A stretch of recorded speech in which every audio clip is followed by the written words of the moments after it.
Después de más de 40 años como sacerdote, escuchando confesiones, acompañando a familias en sus alegrías y en sus tragedias, hay algo que debo confesarte con total sinceridad. Lo que más ha roto mi corazón no han sido los pecadores que llegan llorando al confesionario.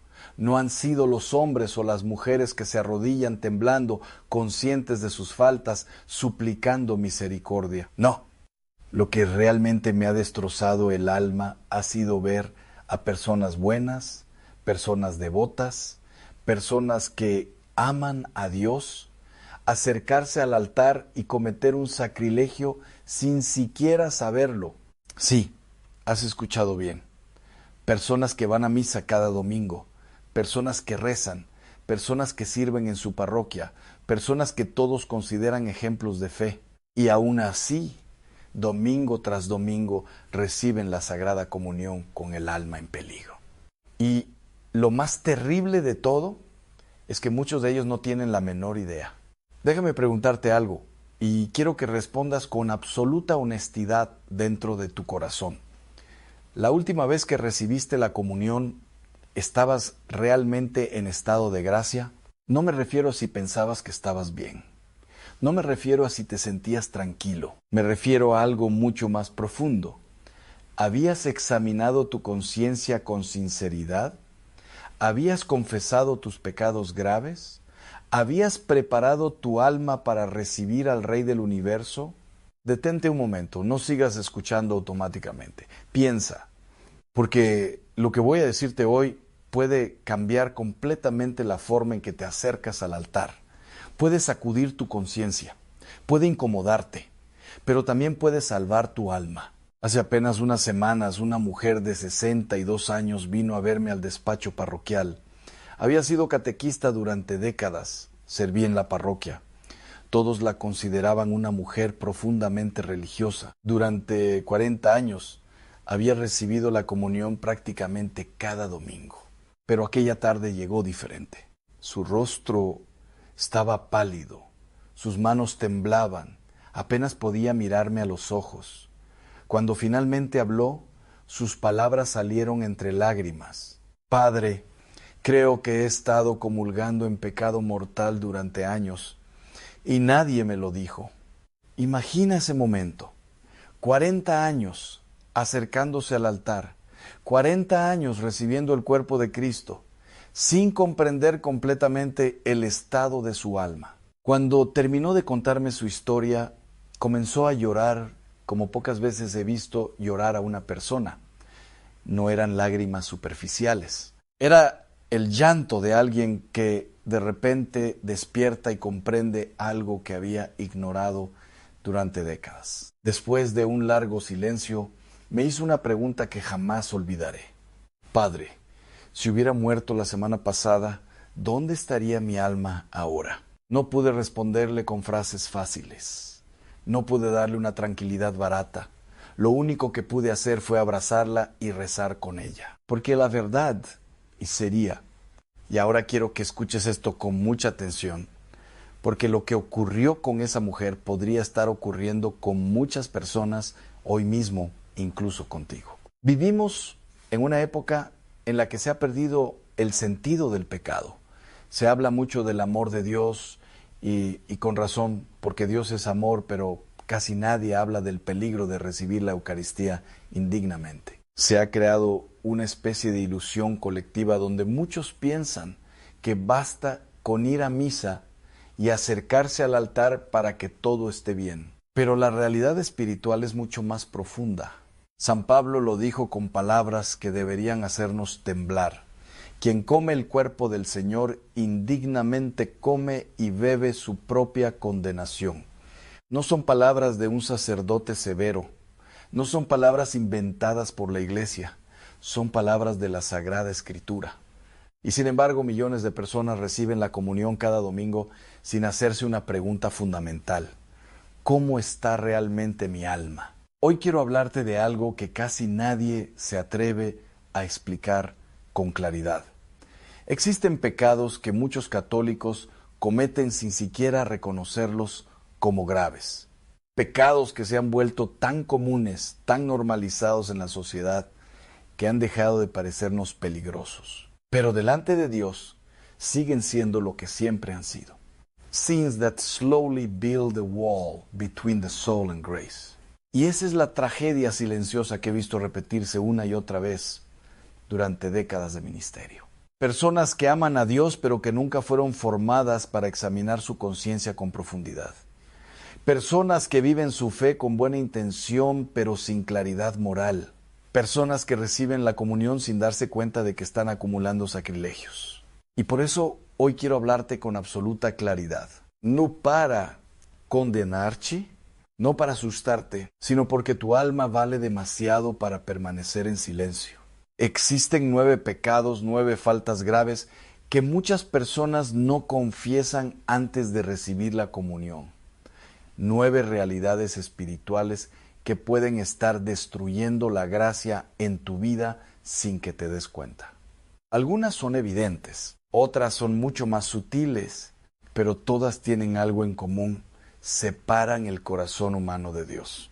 Y lo más inquietante es que muchas personas que las cometen siguen acercándose al altar convencidas de que todo está bien. Tal vez hoy escuches algo que nunca te habían explicado, tal vez descubras algo que incomode tu conciencia.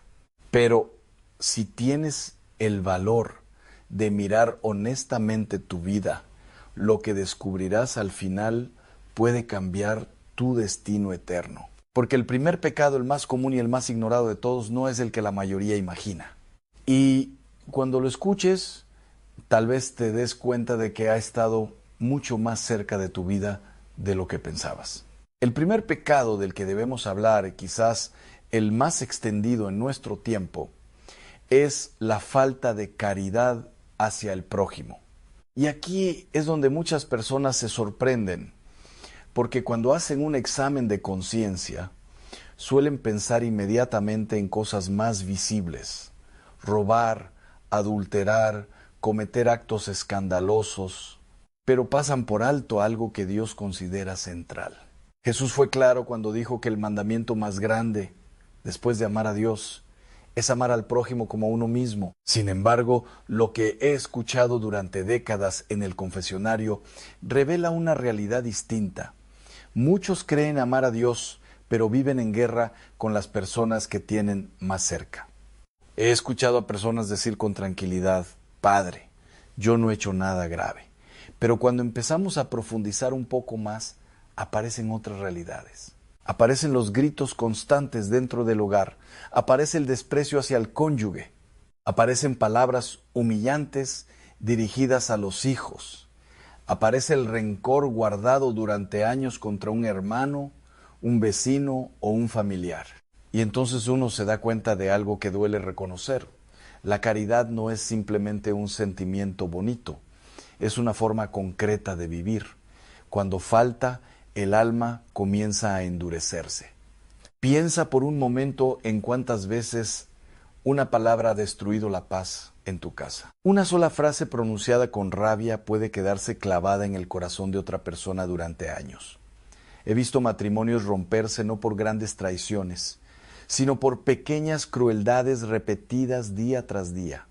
Comentarios sarcásticos, silencios cargados de desprecio, indiferencia ante el dolor del otro. Todo eso parece pequeño en el momento, pero con el tiempo se convierte en un veneno silencioso. La falta de caridad también aparece de formas más sutiles. Aparece cuando alguien se alegra secretamente del fracaso de otro. Aparece cuando se ignora deliberadamente a quien necesita ayuda. Aparece cuando se ve el sufrimiento de un hermano y se prefiere mirar hacia otro lado para no complicarse la vida. Y en ese momento, aunque la persona continúe rezando, aunque continúe asistiendo a misa, algo en su corazón empieza a apagarse. Jesús dijo algo que a veces olvidamos: lo que hagas al más pequeño de tus hermanos, a mí me lo haces. Esto significa que cada acto de desprecio, cada gesto de indiferencia, cada herida infligida al prójimo tiene también una dimensión espiritual. No es solo un problema humano, es una herida en la relación con Dios. Y aquí aparece una contradicción que veo con frecuencia. Personas que pasan toda la semana criticando, juzgando, destruyendo reputaciones con comentarios venenosos y luego el domingo se acercan al altar como si nada hubiera ocurrido. Pero la comunión con Cristo exige algo muy concreto: comunión con los demás. No puedes decir que recibes el cuerpo de Cristo mientras rechazas al hermano que está a tu lado. He escuchado confesiones que lo ilustran perfectamente. Padres que se arrepienten de haber tratado a sus hijos con dureza durante años. Hijos que descubren demasiado tarde que nunca mostraron gratitud a sus padres. Personas que se dan cuenta después de décadas de que su orgullo les impidió pedir perdón cuando aún había tiempo. Y cuando finalmente comprenden el daño causado, la carga que llevan en el corazón puede ser enorme, pero aquí es donde aparece algo extraordinario. Porque cuando alguien reconoce sinceramente su falta de caridad, cuando se atreve a mirar su vida con honestidad, entonces ocurre algo que he presenciado muchas veces. El corazón comienza a cambiar. Personas que habían vivido durante años en la frialdad descubren de repente una necesidad profunda de reconciliación. Buscan a quienes han herido, piden perdón, restablecen relaciones rotas. Y ese momento cuando la gracia de Dios entra en una vida que decide cambiar es uno de los milagros más hermosos que puede presenciar un sacerdote. Sin embargo, reconocer este pecado requiere valentía, porque es fácil pensar que somos buenas personas. Es fácil compararnos con quienes cometen faltas más escandalosas y decirnos a nosotros mismos que estamos bien. Pero la caridad es mucho más exigente de lo que solemos imaginar. Nos pide amar incluso cuando el orgullo nos dice que no lo hagamos. Nos pide perdonar cuando la herida todavía duele. Nos pide buscar la reconciliación cuando sería más cómodo mantener la distancia. Y aquí es donde aparece una pregunta incómoda que cada uno debería hacerse antes de acercarse al altar. ¿Hay alguien a quien no has perdonado? ¿Hay alguien a quien has herido con tus palabras? ¿Hay una relación rota que sabes en el fondo de tu conciencia que deberías intentar reparar? Porque el amor al prójimo no es una recomendación opcional del Evangelio, es una condición fundamental para vivir en la gracia de Dios. Y cuando falta, aunque todo lo demás parezca correcto, algo esencial está roto. Pero lo más sorprendente es que este pecado, tan extendido y tan ignorado, apenas es mencionado cuando las personas se preparan para la confesión. Muchos examinan su conciencia pensando solo en acciones concretas y olvidan examinar el estado de su corazón. Y precisamente por eso, lo que viene después suele ser todavía más difícil de reconocer. Porque el segundo pecado del que debemos hablar es uno del que casi nadie quiere hablar hoy y sin embargo está destruyendo innumerables almas en silencio. Y ahora llegamos al final de esta reflexión, pero también al punto más importante de todo lo que has escuchado hasta ahora. Porque después de hablar de estos pecados, después de mirar con honestidad las realidades que pueden alejarnos de Dios, surge inevitablemente una pregunta que cada persona debe hacerse en silencio. ¿Qué voy a hacer con todo esto que acabo de escuchar? Porque escuchar la verdad no cambia una vida por sí solo. Lo que cambia una vida es la decisión que se toma después de escucharla. Durante más de 40 años como sacerdote he visto algo que se repite constantemente. Personas que viven durante años con una inquietud silenciosa dentro del corazón. Algo que les dice que no todo está bien. Algo que les recuerda que han dejado pasar demasiado tiempo sin reconciliarse con Dios. Pero esa voz interior muchas veces es ignorada, se pospone, se silencia con ocupaciones, con distracciones, con excusas. Ya iré a confesarme más adelante. Ahora no es buen momento. Seguro que no es tan grave. Y así pasan los meses. A veces pasan los años. Pero la conciencia no desaparece. La verdad no desaparece. Y tarde o temprano llega un momento en que el alma ya no puede seguir ignorando esa voz. He visto hombres fuertes llorar en el confesionario después de 20 años sin confesarse. He visto mujeres que habían vivido décadas alejadas de la gracia experimentar una paz que no habían sentido desde la infancia. He visto personas que llegaron cargando una culpa insoportable salir con el rostro iluminado por una libertad que solo Dios puede dar. Porque el sacramento de la confesión no es simplemente un trámite religioso, no es una formalidad, no es una tradición antigua que algunos conservan por costumbre. Es un encuentro real con la misericordia de Dios. Y cuando una persona se acerca con un corazón sincero, ocurre algo que ninguna psicología humana puede explicar completamente. El peso que llevaba el alma comienza a desaparecer. La vergüenza se transforma en humildad. El miedo se transforma en esperanza. Y lo que parecía imposible comenzar de nuevo se vuelve real. Muchos temen ese momento. Temen arrodillarse y decir en voz alta lo que han hecho. Temen sentir vergüenza delante de un sacerdote. Pero déjame decirte algo con absoluta claridad. Un sacerdote ha escuchado miles de confesiones. Nada de lo que digas lo sorprenderá. Nada de lo que confieses será más grande que la misericordia de Dios. El sacerdote no está allí para juzgarte. Está allí para representar a Cristo, que ya conoce tu corazón y que lleva tiempo esperando que des ese paso. Y lo más hermoso es que cuando recibes la absolución, algo real ocurre en tu alma.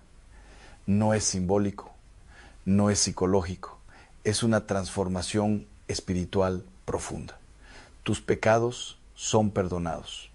La gracia es restaurada. Tu relación con Dios es sanada. Muchos no comprenden la belleza de ese momento porque nunca lo han vivido verdaderamente. Tal vez hace años que no te confiesas. Tal vez la última vez fue cuando eras niño. Tal vez incluso ahora, mientras escuchas estas palabras, sientes una mezcla de inquietud y deseo. Si eso está ocurriendo dentro de ti, no lo ignores. Porque esa inquietud no es casualidad. Esa voz interior que te invita a volver no es simplemente un pensamiento pasajero, es Dios llamándote.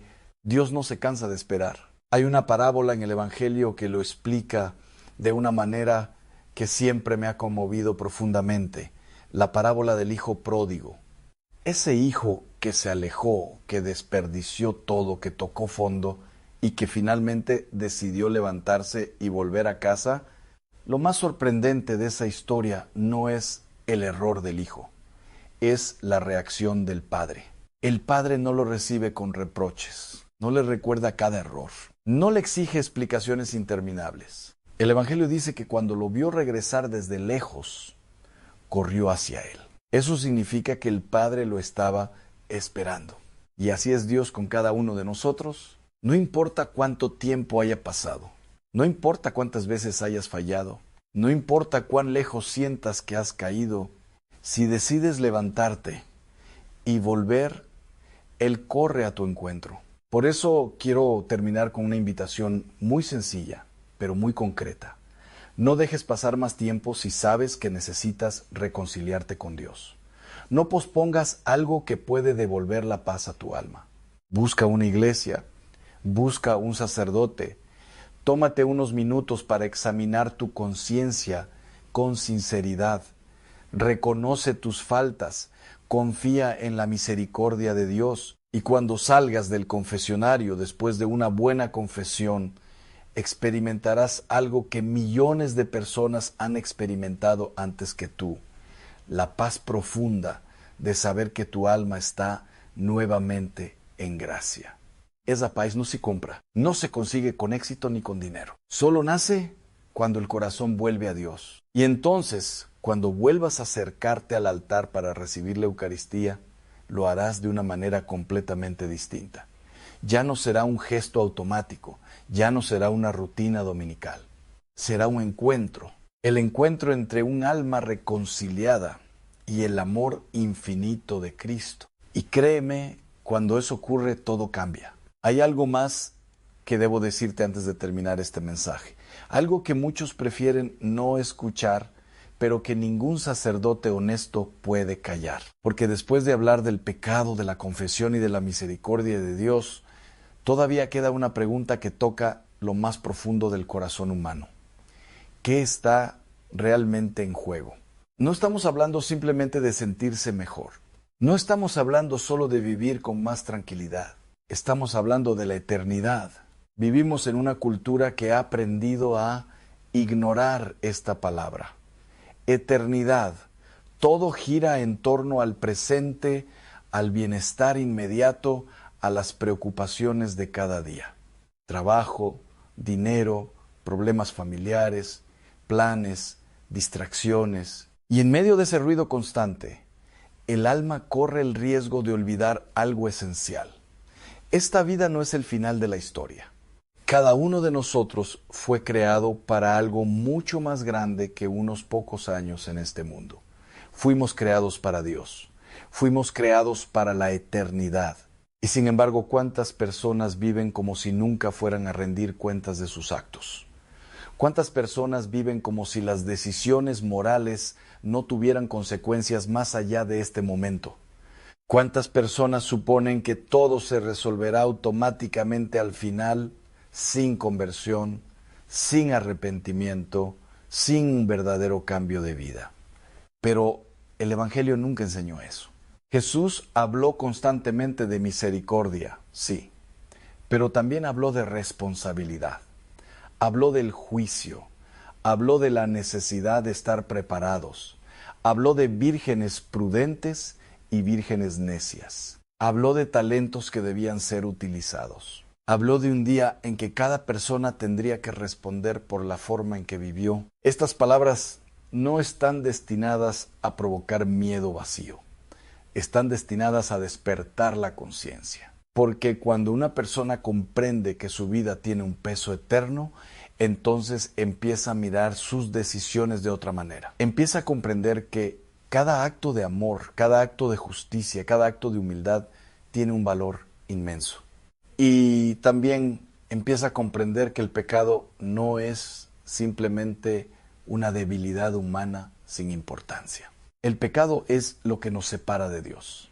Y esa separación, si no se cura, si no se sana, si no se entrega a la misericordia divina, puede volverse permanente. Por eso la confesión es tan importante, porque es el lugar donde esa separación se rompe. Es el momento en que el alma vuelve a la vida. Es el momento en que el corazón que estaba lejos regresa a casa. He visto ese momento miles de veces. Personas que entran al confesionario con el rostro tenso, cargadas de miedo, de vergüenza, de culpa. Personas que apenas pueden hablar al principio. Pero poco a poco, cuando empiezan a abrir su corazón, cuando empiezan a nombrar sus pecados, cuando finalmente se atreven a decir en voz alta aquello que han guardado durante tanto tiempo, algo comienza a cambiar. La oscuridad pierde fuerza cuando se expone a la luz.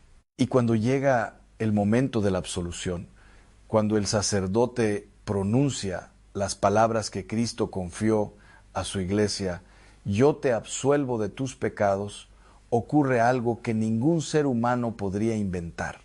El alma vuelve a respirar. La paz que entra en ese momento no es una emoción superficial.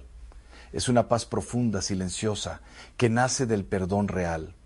Es la certeza de que a pesar de todas nuestras caídas, Dios no nos ha abandonado. Tal vez tú que estás escuchando esto llevas mucho tiempo sin confesarte. Tal vez hay algo en tu conciencia que has evitado enfrentar. Tal vez incluso ahora sientes una resistencia interior que te dice que lo dejes para otro momento. Pero déjame decirte algo con la mayor claridad posible. No hay mejor momento que ahora para volver a Dios. No esperes a que las circunstancias sean perfectas. No esperes a sentirte digno. No esperes a que desaparezca la vergüenza. La gracia de Dios comienza precisamente cuando tenemos la humildad de reconocer que la necesitamos. He visto a personas de todas las edades experimentar esta renovación. Jóvenes que pensaban que la fe no tenía nada que ofrecerles y que después de una confesión sincera descubrieron una paz que jamás habían conocido. Matrimonios que estaban al borde de la ruptura y que encontraron una nueva oportunidad cuando ambos decidieron reconciliarse con Dios. hombres y mujeres que llevaban años atrapados en hábitos destructivos y que comenzaron un camino de libertad cuando dejaron de esconderse y buscaron ayuda. Nada de esto es teoría. Son historias reales que he presenciado una y otra vez. Porque cuando una persona abre la puerta a la gracia, Dios hace cosas extraordinarias. Pero todo comienza con una decisión muy sencilla. La decisión de decir, Señor, quiero volver. Tal vez no tengas todas las respuestas. Tal vez todavía tengas dudas. Tal vez el camino te parezca difícil. No importa. Dios no pide perfección antes de acercarte a Él. Pide sinceridad, pide humildad, pide un corazón dispuesto a comenzar de nuevo. Y cuando ese paso se da, cuando el alma decide volver, el cielo entero se alegra. Jesús lo dijo claramente. Hay más alegría en el cielo por un solo pecador que se arrepiente que por 99 justos que no necesitan conversión. Eso significa que tu regreso importa, tu confesión importa, tu vida importa. No eres un número más, no eres un error irreparable, no eres alguien condenado a cargar con su pasado para siempre. Eres un hijo, una hija, amado por Dios más de lo que puedes imaginar.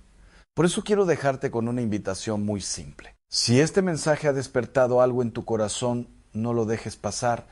Toma unos minutos en silencio, examina tu conciencia, piensa en tu relación con Dios, con los demás, contigo mismo. Y si descubres que necesitas reconciliarte, busca el sacramento de la confesión. Hazlo sin miedo, hazlo con confianza, hazlo sabiendo que del otro lado de ese pequeño acto de humildad puede encontrarse una de las experiencias más liberadoras de toda tu vida. Porque cuando un alma vuelve a Dios, algo maravilloso ocurre. La culpa se transforma en misericordia. La oscuridad se transforma en luz. La distancia se transforma en encuentro. Y entonces cuando vuelvas a acercarte al altar y recibas la Sagrada Comunión con el corazón limpio, comprenderás algo que muchos olvidan. La Eucaristía no es solo un rito, es Cristo mismo que viene a habitar en tu alma. Y cuando el alma está preparada para recibirlo, comienza una vida completamente nueva.